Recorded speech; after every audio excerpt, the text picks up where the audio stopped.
Daniel, capítulo 3, vou ler o versículo 1. A história é grande, mas eu vou tentar resumir para os irmãos. Diz assim, ó: O rei Nabucodonosor fez uma imagem de ouro que tinha 60 côvados de altura e 6 de largura. Levantou-a no campo de Dura, na província da Babilônia.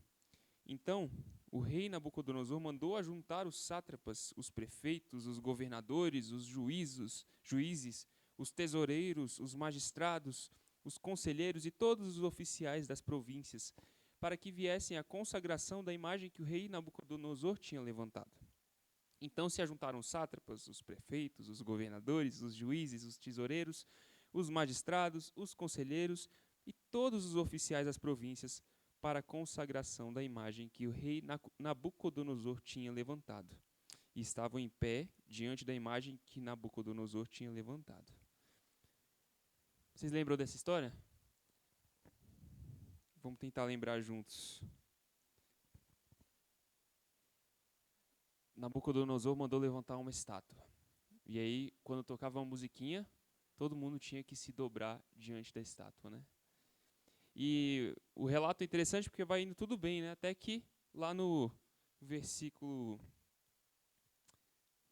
8, todo mundo está adorando a imagem, né? Mas aí lá no versículo 8, ora, no mesmo instante, se chegaram alguns homens caldeus e acusaram os judeus.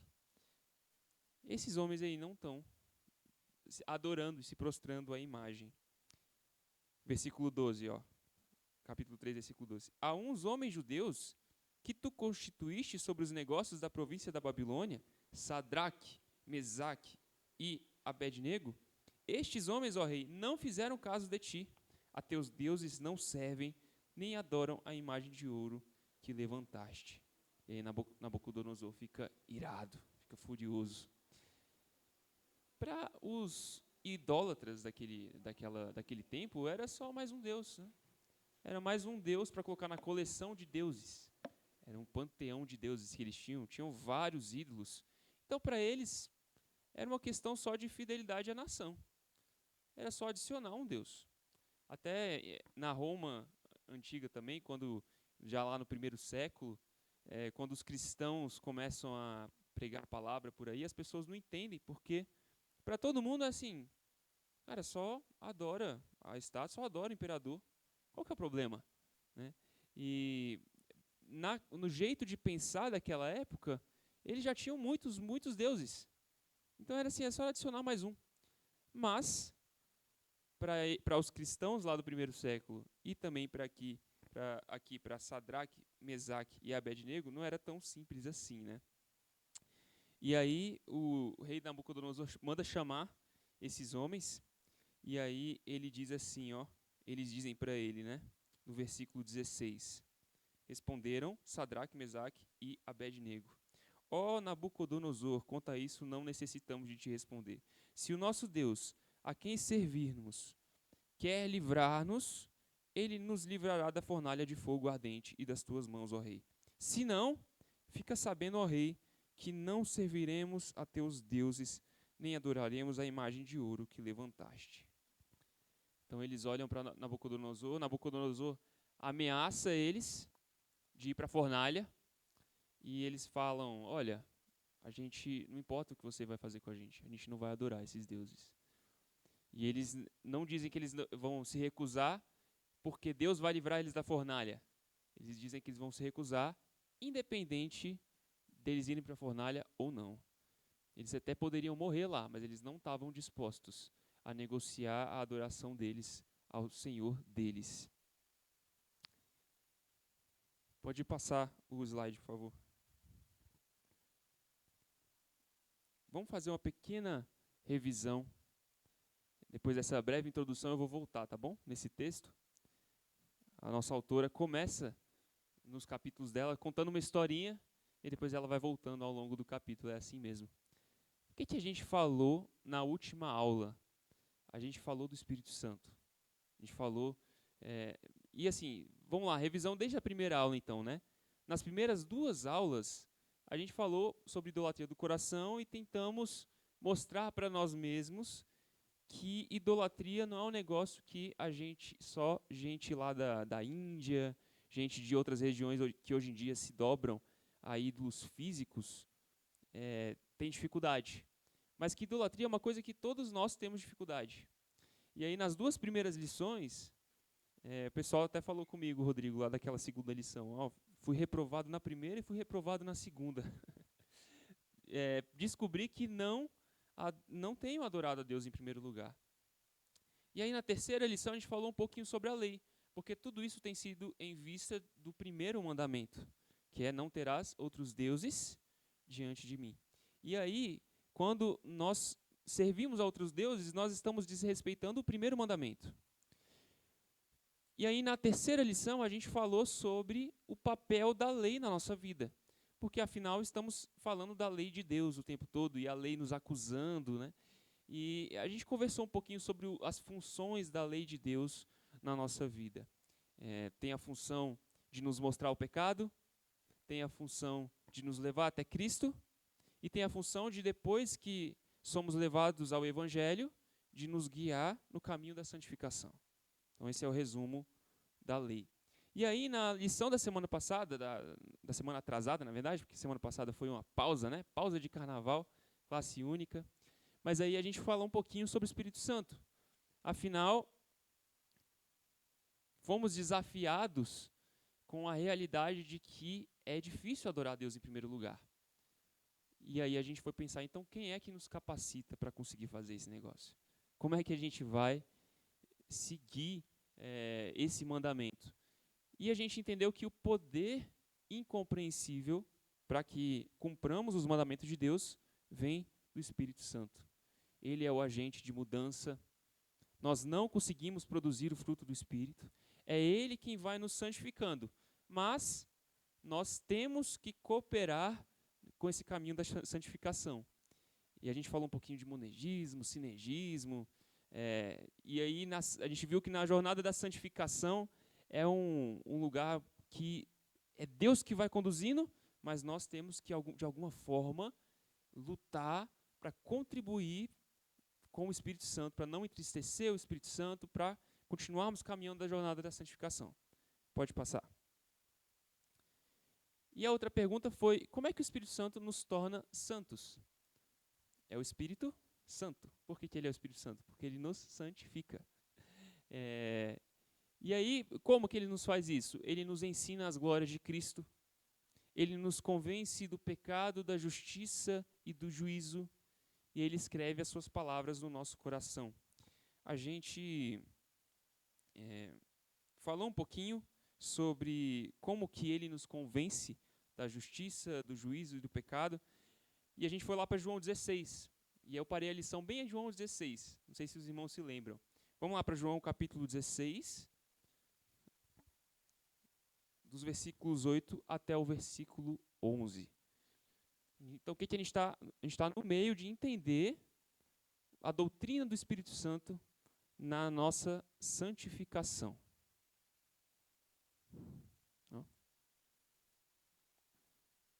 Alguém pode ler, por favor? Aí eu dou o trabalho para o pessoal do som lá, que tem que ficar saindo correndo atrás de quem levanta a mão.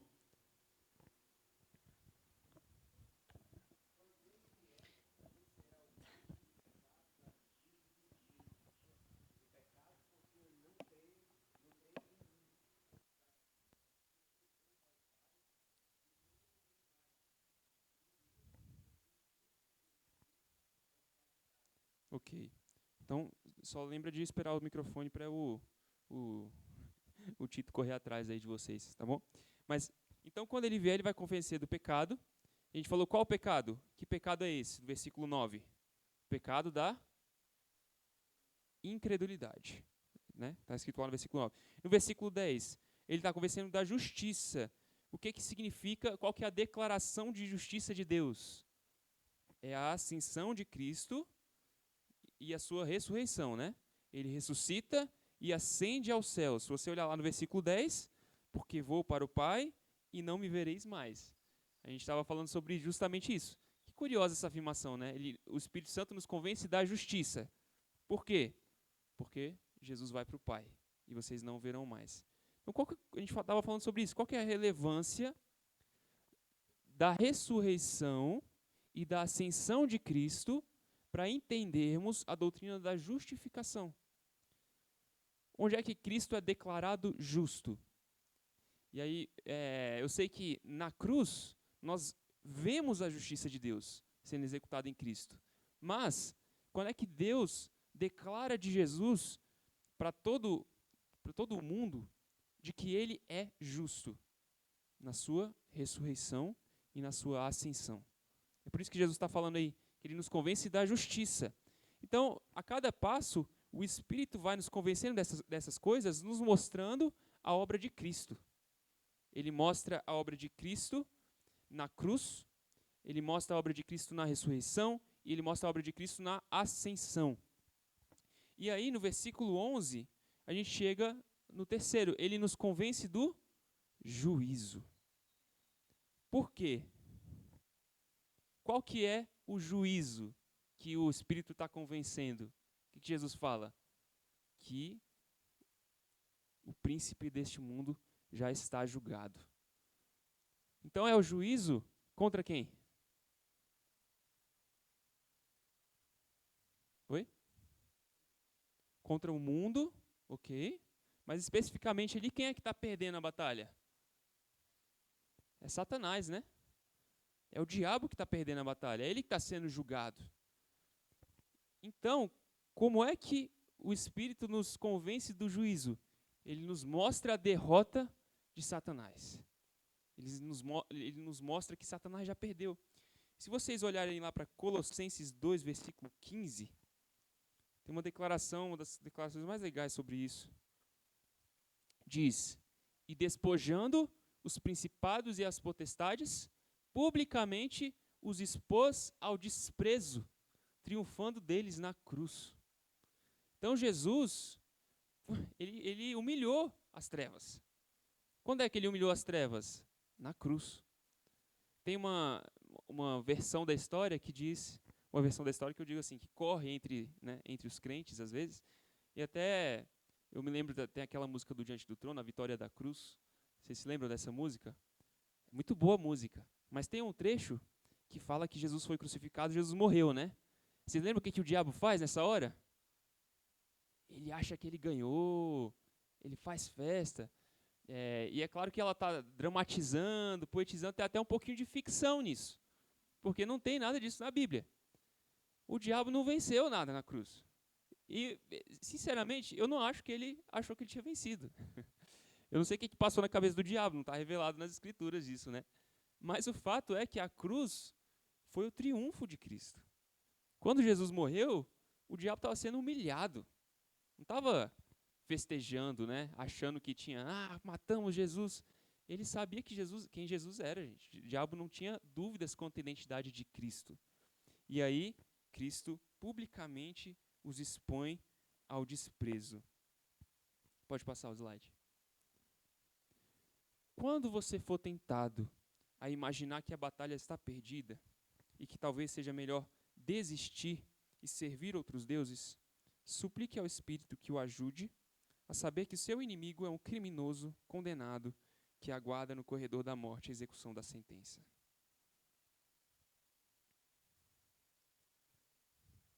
Será que isso ajuda na jornada da santificação?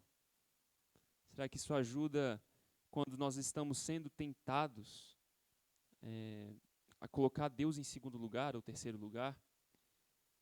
Aquele que te tenta, porque Deus não nos tenta, quem nos tenta é o diabo, a carne e o mundo, eles estão derrotados, todos derrotados. Ele é amarrado, já foi amarrado, condenado e ele está impotente fora da soberana vontade de Deus. O diabo, tem até um livro que chama O Diabo de Deus. O que ele está querendo dizer com isso? O diabo só age dentro da soberania de Deus.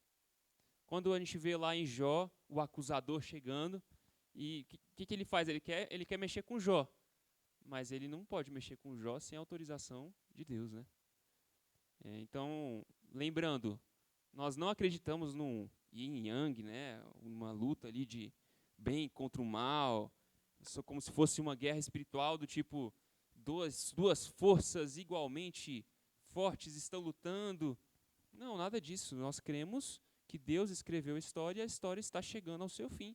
E até o mal e o diabo estão sob controle do nosso Deus soberano. O que mais que o Espírito faz? Ele escreve as palavras dele no nosso coração. Então, ele nos convence da justiça, do juízo e do pecado. E aí ele escreve as palavras dele, da lei no nosso coração. E ele inclina o nosso coração para adorá-lo. Então, 1 Reis 8, de 57 e 58. Quem é que pode ler para mim, por favor? Mas já levanta a mão que o Tito vai correr atrás de você.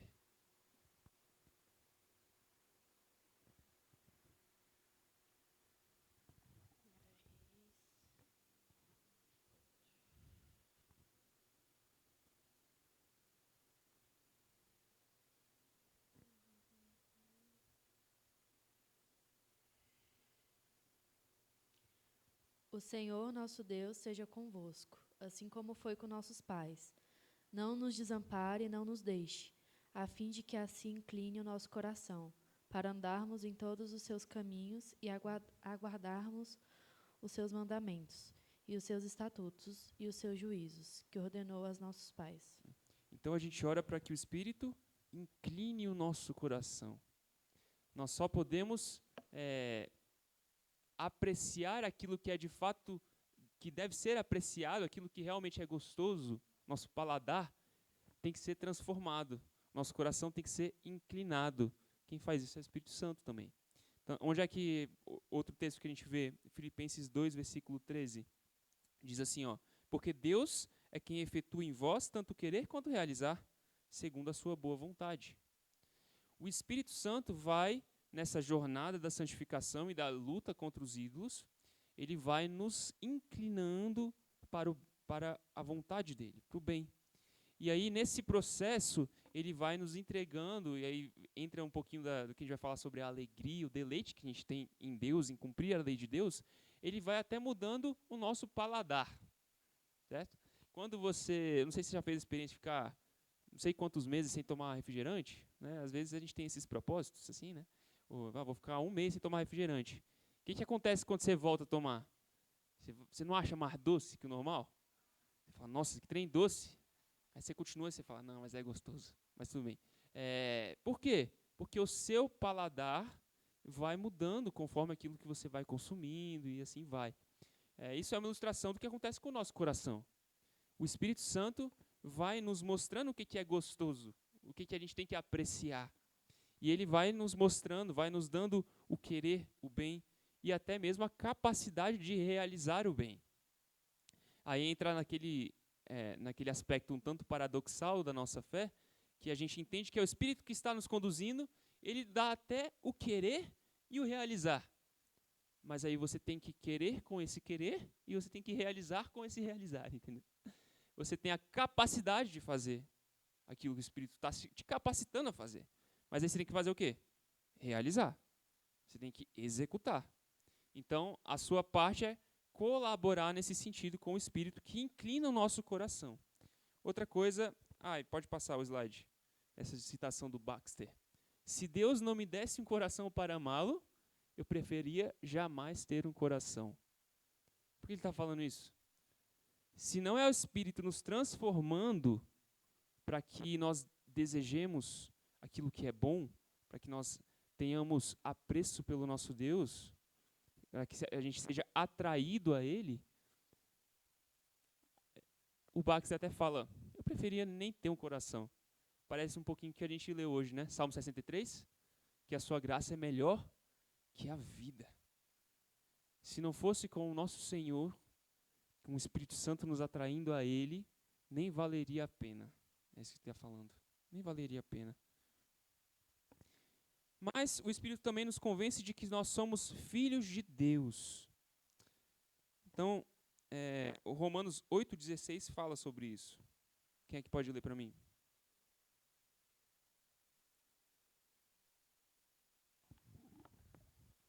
O próprio Espírito testifica com o nosso espírito que somos filhos de Deus. E qual que é a relevância disso para a jornada da santificação, né? O que muda você saber que você é filho de Deus? Como é que a gente bota isso em prática, né? Quando um filho entende que ele é herdeiro dos negócios do pai dele, ele vai atuar com mais responsabilidade ou com menos responsabilidade? Com mais responsabilidade. Ele entende que ele é filho, que ele é herdeiro. Aquilo lá é dele também. Ou então, quando um filho se convence do amor do pai dele por ele, você acha que tem mais chance dele desagradar o pai ou de agradar o pai? A gente, normalmente, quer agradar aqueles que nos amam. E, normalmente, os filhos querem agradar os seus pais e as suas mães. Aliás, às vezes, né, até a psicologia vai estudando tanto que a gente se move em torno disso, né, de ficar agradando pai e mãe. Por quê? O filho que entende o amor pelo pai quer agradar o seu pai, quer agir como o herdeiro dos negócios da família. E nós somos herdeiros de Deus? Vocês lembram de algum texto que fala isso? Co-herdeiros com Cristo. Nós receberemos muitas riquezas, muita coisa maravilhosa que Deus tem preparado para a gente. Ok, o Espírito faz tudo isso. O Espírito também nos ensina a orar. Romanos 8, de 26 a 27, olha o que diz. Também o Espírito, semelhantemente, nos assiste em nossa fraqueza, porque não sabemos orar como convém. Mas o mesmo Espírito intercede por nós sobremaneira com gemidos inexprimíveis. E aquele que sonda os corações sabe qual é a mente do Espírito, porque segundo a vontade de Deus é que ele intercede pelos santos. Então, interessante, você está orando, mas também tem outra pessoa orando com você. Tem alguém orando ao mesmo tempo. E às vezes a gente fica se perguntando por que Deus não atende alguma oração. Já parou para pensar, será que o Espírito está pedindo a mesma coisa que eu? Eu estou pedindo uma coisa, o Espírito está pedindo outra. Você acha que Deus vai ouvir quem? Às vezes a gente não adianta tentar disputar, né? E o Espírito Santo sabe melhor do que você o que é melhor para você. Aí às vezes a gente pede uma coisa confortável, o Espírito vai lá e fala, não, Deus, manda uma aprovação. Ele está precisando de um sofrimento. E aí, o que é curioso é o seguinte, Deus sempre responde que sim para o que você pediria se você soubesse o que ele sabe. Pegaram essa? Se você soubesse o que Deus sabe, ele é onisciente, ele sabe de tudo, ele sabe do que você precisa. E ele quer o seu melhor, né? Nós cremos que Deus é bondoso e onipotente e todo-poderoso. Então Deus não só é poderoso, ele quer o seu melhor, ele quer te ver crescendo, ele ama você, porque ele é seu pai. Ele quer ver seu filho crescendo. Se você soubesse o que ele sabe, você pediria o que ele pede. Mas a gente não sabe. Muitas vezes as duas coisas não coincidem. Por mais que às vezes Deus pareça responder que não para algumas orações, o Espírito está lá, pedindo por nós, e ele responde que sim para o que é melhor para você. Então, de certa forma, Deus sempre responde nossas orações positivamente. Mas ele responde a oração que você deveria orar. Ele responde a oração que você oraria se você soubesse o que ele sabe. Ok, volta um pouquinho lá, Caio, naquele slide de revisão. Então, como é que o Espírito nos torna santo? Ao inclinar nosso coração para adorá-lo, ao nos convencer de que somos filhos de Deus, ao nos ensinar a orar. Essas foram as três últimas. E as três primeiras? Ao nos ensinar as glórias de Cristo, ao nos convencer do pecado, da justiça e do juízo, ao escrever suas palavras em nosso coração. Ok. Aí pode ir lá para o slide, o valor do amor de Deus. A gente está falando sobre o papel do Espírito Santo em fazer tudo isso. E agora a gente vai pensar sobre a alegria que o Espírito Santo nos dá em cumprir a lei de Deus, em estar perto de Deus, que é o capítulo de hoje mesmo, né? Eu estava só terminando o capítulo de semana passada. Pode passar. Versículo do Salmo 63, que a gente leu no começo. Porque a tua graça é melhor do que a vida, os meus lábios te louvam. É um versículo que a gente canta muito, é um versículo que a gente fala muito, mas a grande questão é, pode passar, o amor leal e a misericórdia de Deus são, de fato, mais doces para mim do que a vida, do que a própria vida. É alegria demais em Deus. Estar com Deus é melhor que a própria vida. É uma afirmação que pode parecer simplesmente hiperbólica, né?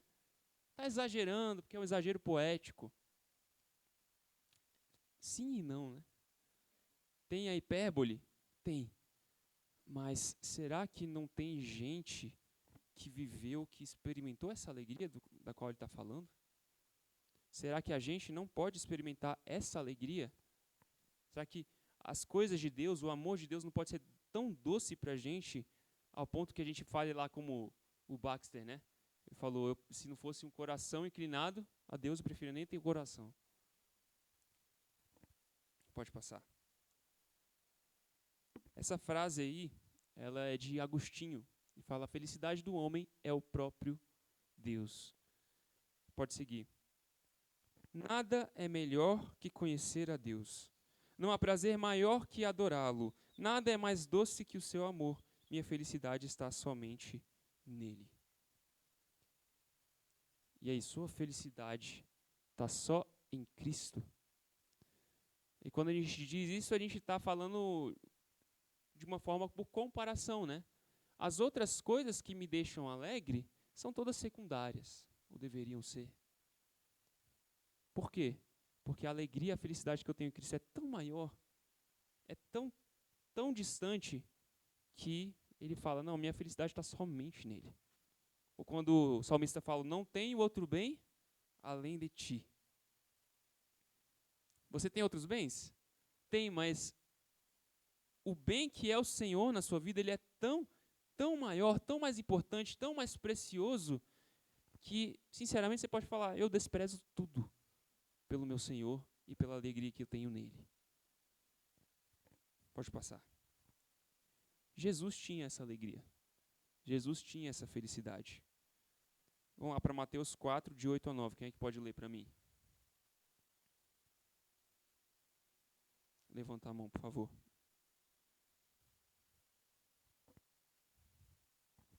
Pode ser o Henrique e o próximo é o Edson.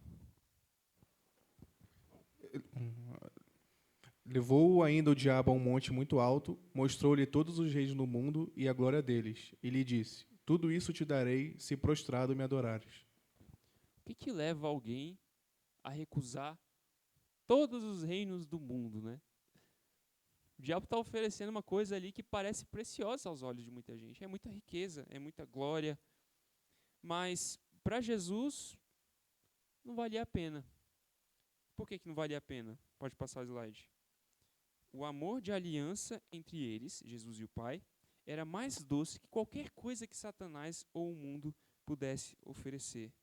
Vamos lá para Hebreus 12, versículo 1 e 2. O Ellison lê para a gente. Hebreus 12, versículos 1 e 2. Esse versículo é bem legal.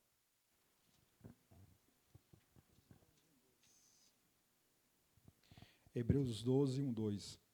Portanto, também nós, visto que temos a rodear-nos tão grande nuvem de testemunhas, desembaraçando-nos de todo o peso e do pecado que tenazmente nos assedia, corramos com perseverança a carreira que nos está proposta, olhando firmemente para o autor e consumador da fé, Jesus, o qual, em troca da alegria que lhe estava proposta, suportou a cruz, não fazendo caso da ignomínia, e está assentado à destra do trono de Deus.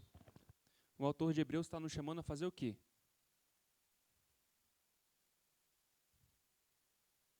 Pode responder. Se for óbvio, melhor ainda. Pode responder mais alto. A correr, né? Está te chamando a correr a carreira. Beleza. E aí, correr a carreira apesar de todo o peso, apesar de todo o pecado, apesar de toda a dificuldade. E aí, quem que é o nosso exemplo? É Cristo. E o que motivou Cristo a correr? a carreira dele? A aliança que ele tinha com o pai. Mas se você olhar lá para o versículo 2, qual que é a resposta que está lá no versículo? A alegria. A alegria que lhe estava proposta. Então Jesus, quando tinha suas provações, o que ele fixava na cabeça dele, nos olhos dele? A alegria que lhe estava proposta. A alegria que ele já tinha em fazer a vontade do Pai, mas a alegria que ele teria com o Pai. E aí, diante de todos os reinos do mundo, que Satanás veio tentá-lo, né? Jesus olhava para aquilo, mas ele desviava os olhos dele para a alegria que lhe estava proposta. E o que capacitava Cristo a recusar todo o resto? Lembrar dessa alegria. Lembrar dessa felicidade que um dia ele teria com o Pai e a felicidade que, em grande medida, ele já tinha com o Pai. Felicidade é uma coisa que, às vezes, a gente não costuma atribuir a Jesus. Não sei se você já percebeu. A gente fala muito de sofrimento, né? E, às vezes, até parece um pouquinho não solene falar que Jesus era muito feliz. Mas a verdade é que, se felicidade, e a gente entender isso de forma bíblica, se a plenitude da alegria está na comunhão com o nosso Deus, o fato é que Jesus era a pessoa mais alegre do mundo, da história. O ser humano mais alegre que já passou entre nós. E aí você olha para a vida dele, não, mas só sofrimento. Não, mas ele estava com os olhos fixados na alegria que lhe estava proposta. Então Jesus foi capaz de suportar cada provação, porque ele fitava essa alegria, ele olhava para essa alegria, focava nela. Salmo 16, versículo 11.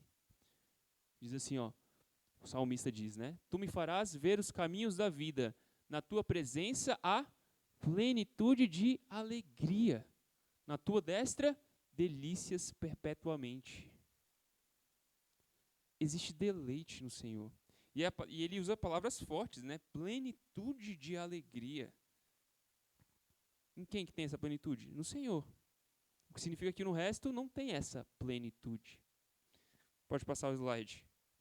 No céu, seremos plenamente satisfeitos, cheios de alegria e prazer. Mas será que podemos provar desse prazer agora? Tudo indica que algumas pessoas o fizeram. E pela vontade bondosa de Deus, também teremos momentos de glória em que as alegrias do céu parecem quase tangíveis. A gente tem vários momentos, a gente vai oscilando, é claro, por causa do sofrimento dessa vida e conforme as coisas vão caminhando, né?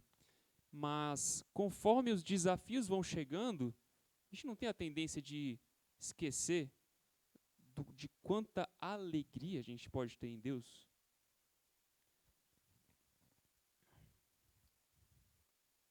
Pode seguir. Uma dessas alegrias é o prazer em fazer a vontade de Deus. Lembra que eu falei que Deus vai mudando o nosso paladar? Deus vai transformando o jeito que a gente percebe as coisas? Uma das coisas que Deus faz é nos fazer achar beleza na moral de Cristo. A santidade moral de Deus. Então, quando a gente olha para as leis de Deus, tem deleite no nosso coração. Quando eu olho para o pecado, eu começo a repugnar, né? Alguns pecados é mais fácil repugnar, porque às vezes não está tão relacionado com a gente. Mas quando você é tentado pelo pecado, e o pecado ele é de uma forma atraente, assim, parece que ele vai ser mais gostoso do que a vontade de Deus, está precisando de transformação no jeito como você percebe as coisas. E como a gente viu, quem é que faz isso? O Espírito Santo. Certo?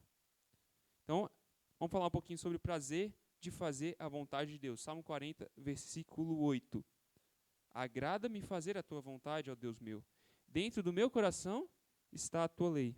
Quem é que pode ler Hebreus 1, versículo 9? Ó o Rodrigo aqui, ó. Hebreus 1, versículo 9.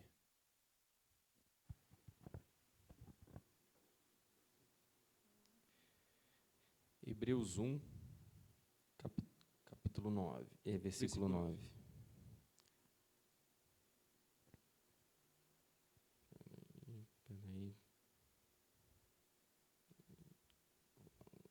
Agora foi. É isto uma parábola para a época presente. Opa. Não. Não, peraí, estou olhando errado. Vai dar certo. Hebreus 1, versículo 9. Estava lendo 9. Agora.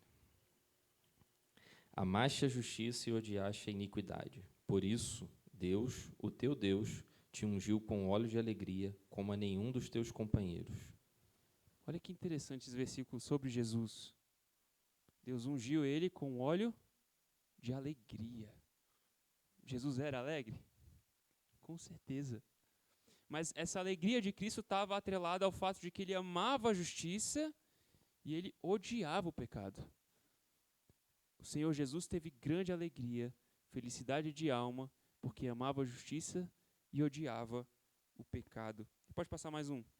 Ter prazer em fazer a vontade de Deus significa abandonar a ilusão de que é possível encontrar alegria fora da comunhão obediente com Ele.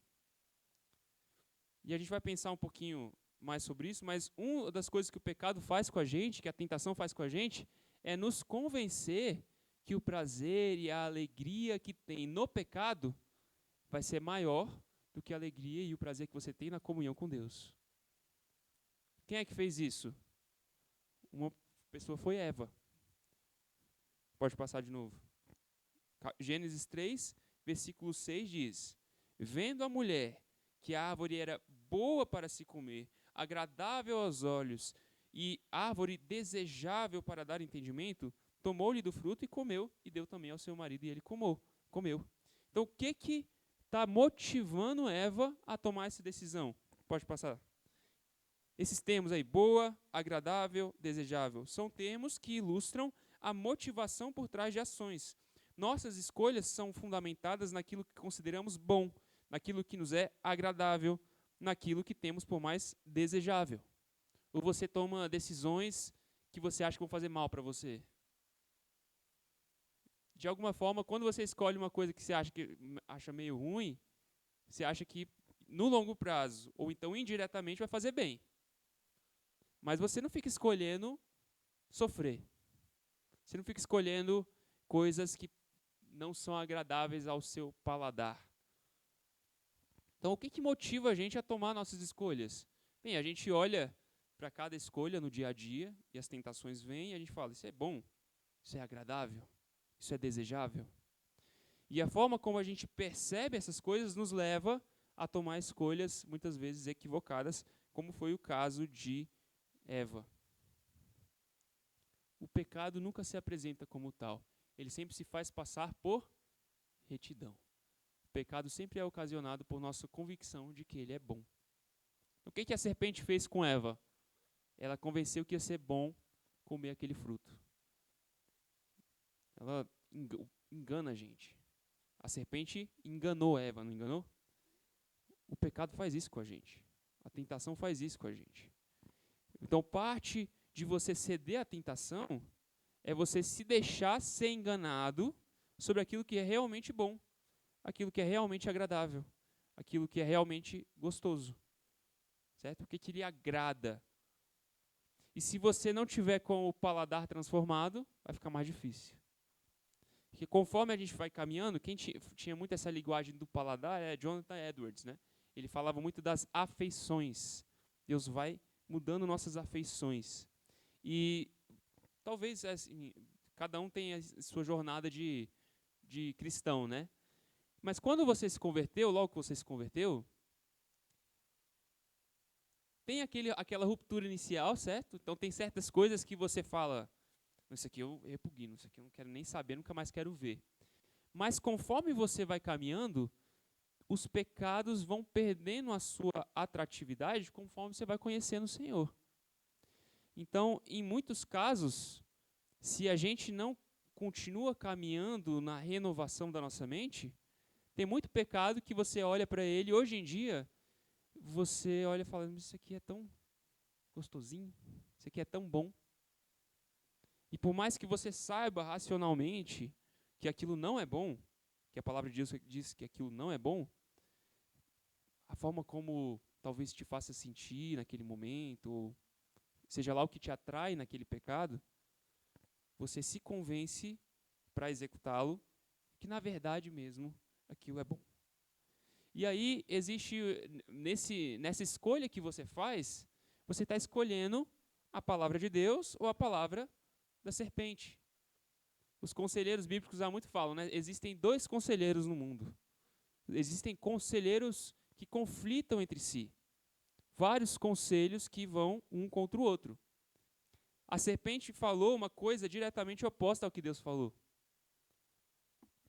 Deus falou que eles iam morrer, né? Se eles comessem da árvore, do fruto do conhecimento do bem e mal e tudo mais. Vocês lembram que a serpente, inclusive, acusa Deus de estar mentindo?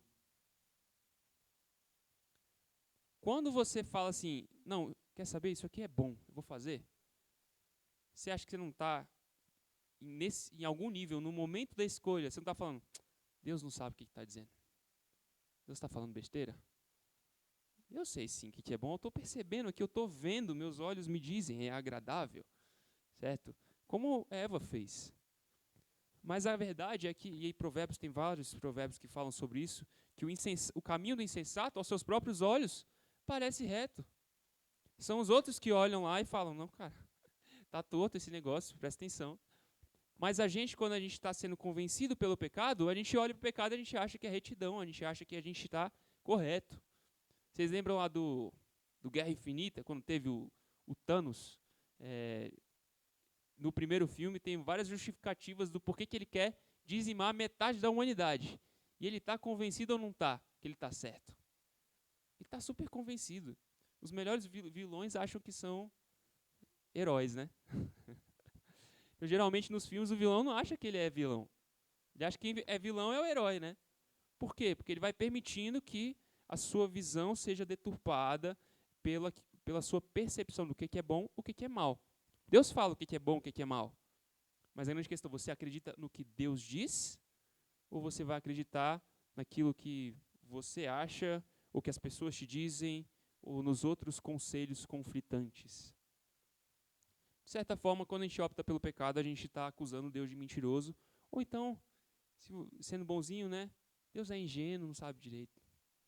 Talvez não seja mentiroso, mas Deus não sabe direito, né? Enfim. Misericórdia, né, irmãos?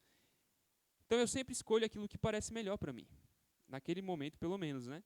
Eu escolho aquilo que parece bom aos meus olhos. Pode passar o slide? A autora faz uma ilustração, que é a Elise Fitzpatrick, né, a autora desse livro, sobre academia. Para mim é uma ilustração bem fácil de se identificar. Mas quando o médico te fala lá, olha, você tem que fazer exercício. Tem que fazer exercício por causa disso, daquilo, porque você vai ser mais saudável, vai ser bom para você. O médico geralmente te convence, né? Você não acredita que é bom mesmo? Fala, é verdade, vai ser bom para mim se eu fizer exercício. Eu estou convencido do remédio. Mas a grande questão é quando o alarme toca, 6 horas da manhã, você tem que acordar mais cedo para ir na academia, né? E aí o que você percebe? Outras coisas são gostosas. É o quentinho lá da cama, né? O prazer de estar em casa, às vezes está caindo uma chuvinha. E aí o que você diz para si mesmo? Não, bom mesmo é isso aqui que eu estou passando agora. Isso aqui que é gostoso. E se você fica repetindo isso, você vai chegar num ponto que você vai falar, caramba, isso não era bom. Era muito melhor eu ter enfrentado o frio lá fora. Isso era bom. Mas a sua percepção no momento, ela está desajustada. Porque em algum nível, por isso que a gente falou que os ídolos são coisas boas, em algum nível. Os ídolos geralmente são coisas que é bom ter, que Deus criou. Então, sexo é uma coisa boa que Deus criou. O casamento é uma coisa boa que Deus criou. Filhos são coisas boas. Tudo que serve de ídolo, dinheiro é uma coisa boa. Mas tudo que serve de ídolo tem qualidades boas, que quando eu avalio aquilo e eu não percebo o quão melhor é o que eu tenho no Senhor, aí aquilo se torna um ídolo, né? Então, no momento da tentação, que é a tentação lá de não ir para a academia, você não consegue ajustar na sua cabeça aqui. Não, na verdade, o melhor é eu sair daqui, passar uma sofrênciazinha, mas ter uma vida saudável. conforme o tempo vai passando, a gente vai percebendo que a gente é tolo, né? É tolo por causa disso. Pode passar 2 slides para mim. Mais um. Erigimos falsos deuses porque acreditamos que eles são capazes de nos proporcionar felicidade, nosso bem supremo. Então, quando você elege um ídolo na sua vida, e a gente não faz isso muito conscientemente, né? Quando eu digo elege, parece que você fez uma votação lá e esse aqui vai ser meu ídolo. Não é bem assim, né? Eles vão se levantando e você vai levantando eles na sua vida de forma não muito consciente. Mas uma das formas de identificar os ídolos é na questão da felicidade, da alegria. O que eu acho que me dá alegria? Qual que é a minha fonte de alegria? Pode passar. O que nos leva a fazer nossas escolhas? É a felicidade, né? Pode deixar nesse aí mesmo. Eu estou falando de felicidade e a autora faz uma pausinha aqui, porque vocês já ouviram muito ou não que Deus não faz questão que a gente seja feliz, né? É verdade isso? Mais ou menos, né? Mais ou menos. Por quê? A gente vive num momento social que a gente repugna tudo que fala assim, você tem que ser feliz, você tem que ser alegre, você tem que, sabe, como se fosse um valor supremo, né? O casamento serve para você ser feliz. Isso é verdade? Deus criou o casamento para te deixar feliz? Sim. E ao mesmo tempo, mais ou menos, né? Qual que é o sim? Qual que é o argumento do sim, Elias? O problema é que, assim, sempre que a tua vontade estiver alinhada com a vontade de Deus, você vai ser feliz. Tudo que Deus fez foi para te fazer feliz. O problema é que as pessoas, elas vivem desalinhadas à vontade de Deus. É quando o nosso coração, aquilo que você falou, da mudança de paladar e tudo mais, está desalinhado, a gente não há nada que vamos receber que vai nos deixar feliz, né? Geralmente muitos pregadores e muita gente tem dito que não. Qual o sentido que a gente tem dito que não? Que Deus não criou o casamento para você ser feliz? Porque a gente altera a hierarquia das coisas, né? Por que está desalinhado? Porque você acha que o centro, o que vai te dar felicidade, é se você se colocar no centro. Mas aí é uma daquelas coisas do evangelho, né? A gente ganha perdendo. Mesmo quando Jesus fala assim, vocês não oram e não recebem porque vocês oram para pedir coisas para gastar com suas vãs desejos, né? Aquelas coisas fúteis, né? Então é isso. Se a gente está esperando que o casamento vai satisfazer os nossos desejos egoístas, né? Os desejos que para o mundo é o comum, a expectativa, o que é hoje que o mundo valoriza, né? Você se destacar, você se profissionalmente, você poder ter o hobby que você quiser. Se você acha que seu casamento vai ser para te fazer egoisticamente feliz, conforme os critérios do mundo, você vai ser o mais infeliz. Exatamente. Volta naquela frase do Agostinho, Caio, tá lá atrás.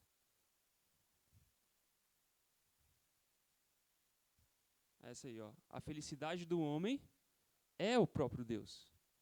É o próprio Deus. Quando a gente fala, a gente tem que viver em função da felicidade. Como é que você define felicidade, né? Como é que você define alegria? Vocês lembram da primeira pergunta do catecismo dos presbiterianos? O presbiteriano tem que saber a primeira pergunta do catecismo, certo? Do breve e do maior. Qual que é a finalidade do homem? Quem está chegando já presta atenção aí.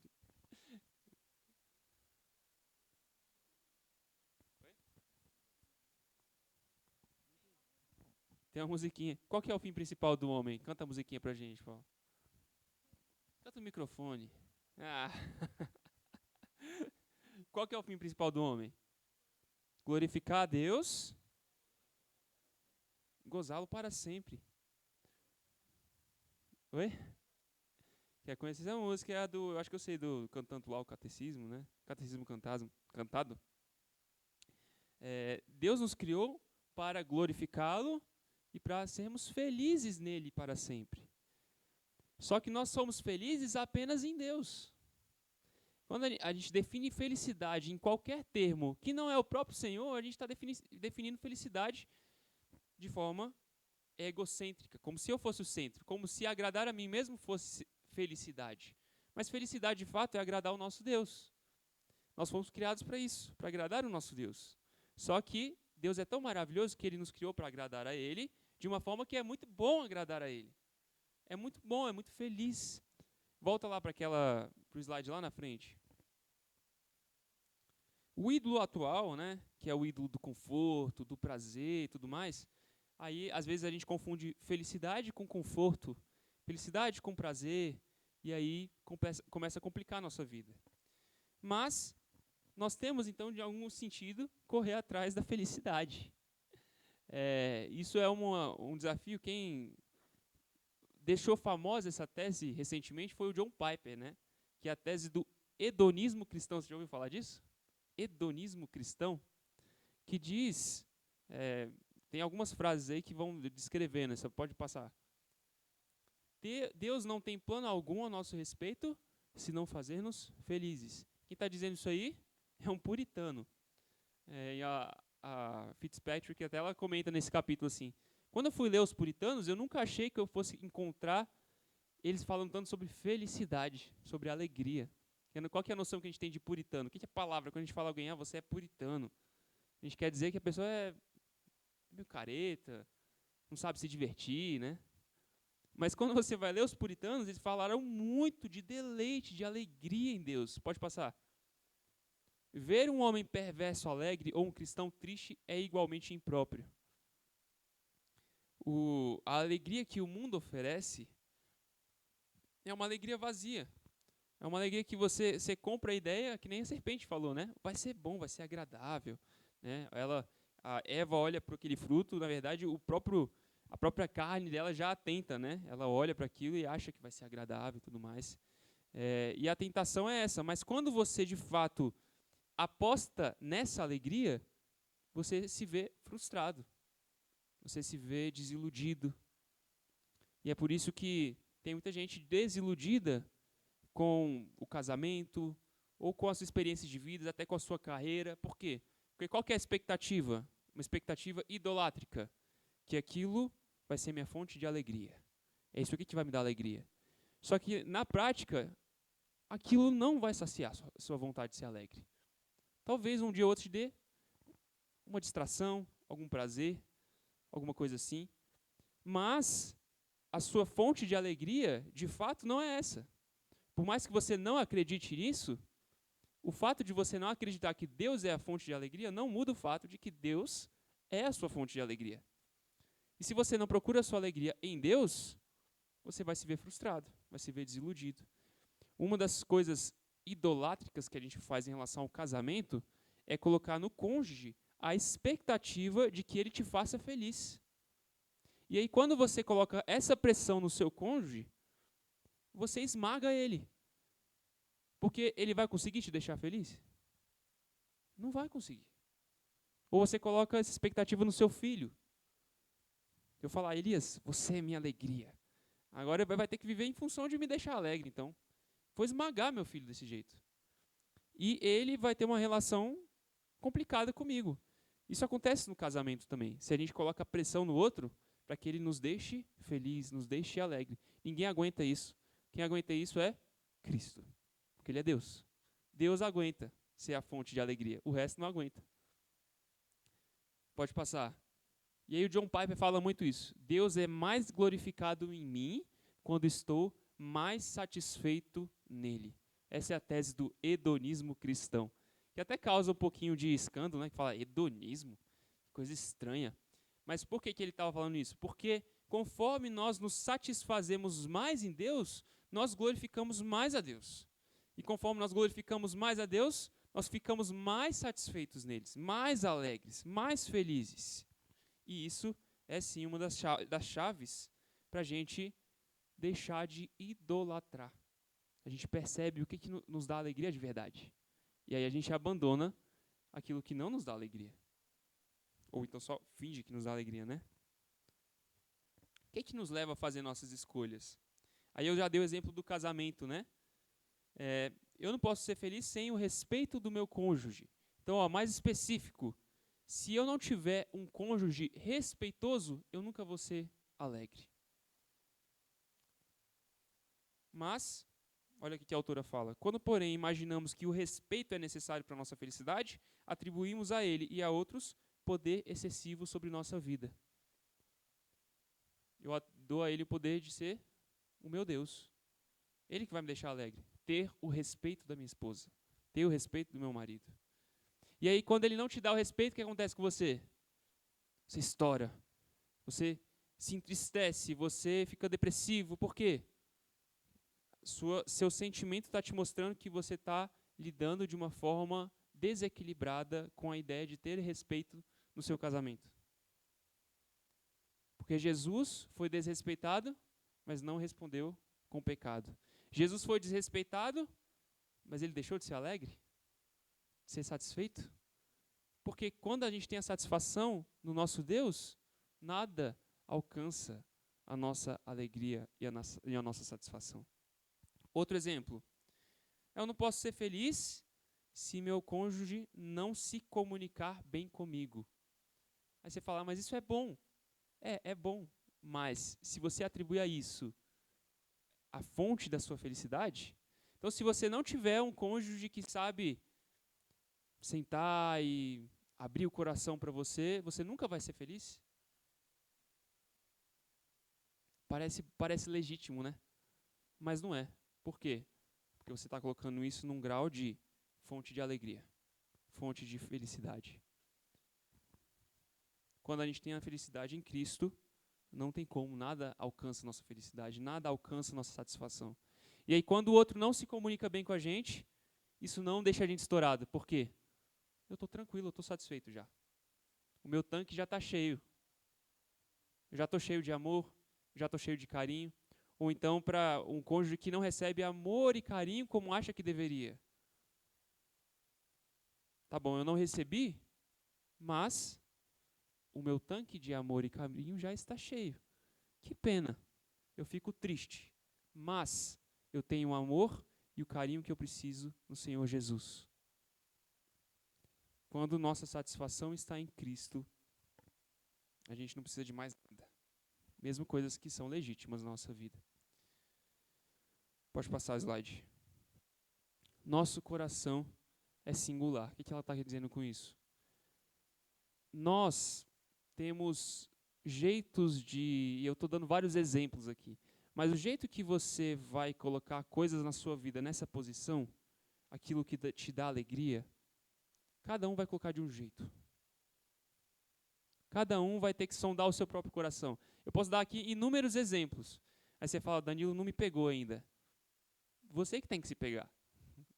Eu não vou conseguir. Eu não sondo o seu coração. O Espírito que sonda seu coração.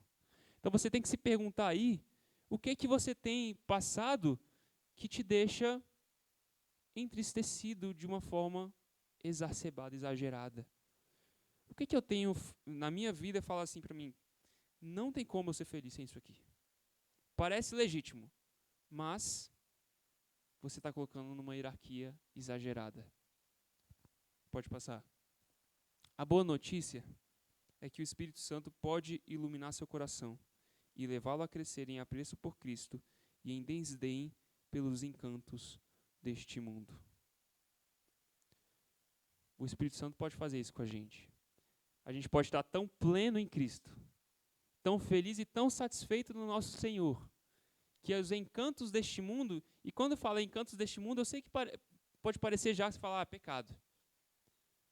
O mundo tem muitas coisas boas, e são boas mesmo. Ninguém está falando que você tem que parar de aproveitar as coisas boas deste mundo, mas o seu apreço por Cristo tem que encher o seu tanque, tem que deixar você completo, pleno. Porque aí quando você encarar as coisas que você não tem, os encantos que seriam muito bons se você tivesse, seria muito legal se você tivesse, seja mais dinheiro, seja mais carinho, mais amor, seria muito bom se você tivesse tudo isso.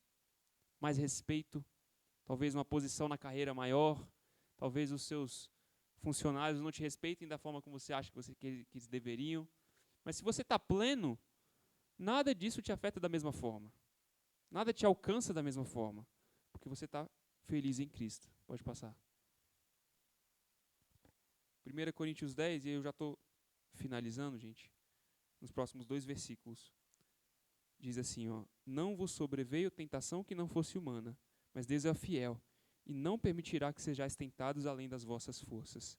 Pelo contrário, juntamente com a tentação, vos proverá livramento, de sorte que a possais suportar. Portanto, meus amados, fugi da idolatria. Quando a tentação vem, e quando o fato de não ter coisas, ou o medo de perder coisas, os encantos deste mundo, as coisas boas que o mundo nos oferece, essas coisas estão nos esmagando, ou elas estão nos deixando indignados, ou estão me levando a pecar, eu estou disposto a pecar para obter aquilo. Toda vez que a tentação vem, o que o texto está dizendo? Toda vez que a tentação vem, tem um livramento lá. E uma das coisas, por exemplo, que surge muito com respeito a pecados sexuais, pornografia. Você vai falar com alguém, um aconselhamento com alguém que está viciado em pornografia, escravizado por pornografia. Geralmente, qual que é o discurso? Eu não consigo ver um dia que eu estarei liberto disso. E a pessoa acha que toda vez que a tentação vem, já era. Porque a tentação vem de um jeito esmagador. Mas o que Paulo está falando? Toda vez, vem um livramento junto. Então a grande questão é, cadê o livramento? É você que não está procurando. É você que não está procurando a rota de escape, a rota de fuga. O Espírito Santo está providenciando isso para você.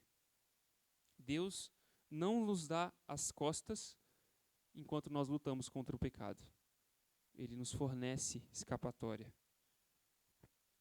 Romanos 8, versículo 29.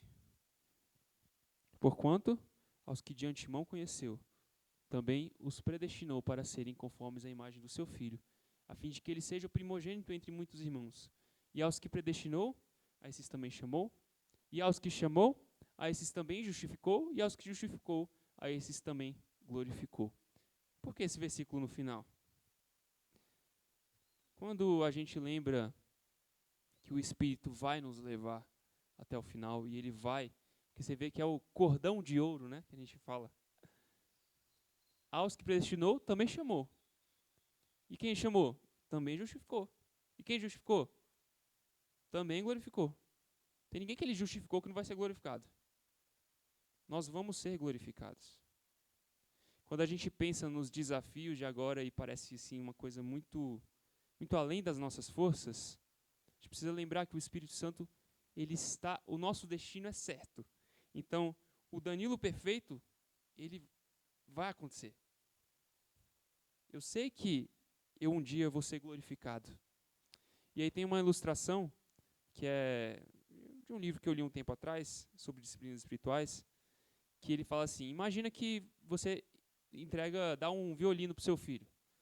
E aí você dá esse violino para o seu filho e fala, filho, treina que um dia você vai ser muito bom.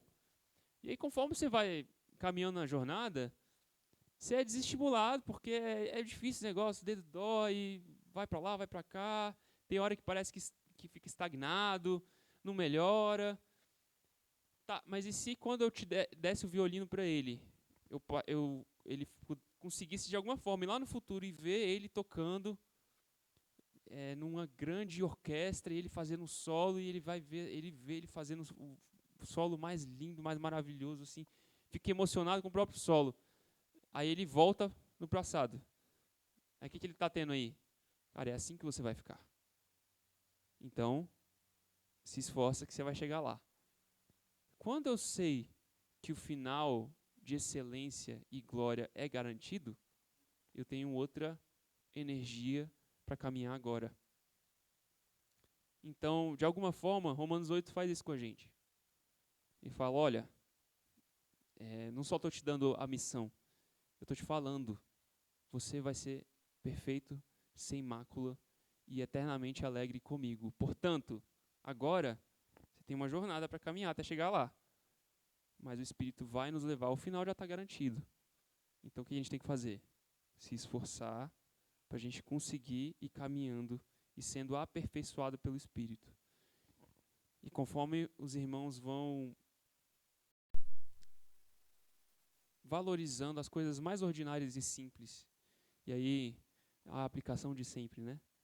Ler a Bíblia, orar, ter tempo separado para isso. Os grupos de discipulado, o primeiro desafio é esse. Fazer um tempinho, você vai separar. Onde que você vai fazer seu devocional? Onde? No seu tempo, no seu dia. Faça. Começa a viver com os meios de graça. Começa a viver com o Espírito todo dia. O Espírito falando com você, o Espírito te revelando da sua palavra, revelando da sua glória. E veja se a sua alegria em Deus não vai aumentar e ficar incomparavelmente melhor do que os encantos deste mundo. É isso, meus queridos. Alguém quer fazer alguma pergunta, alguma coisa a dizer?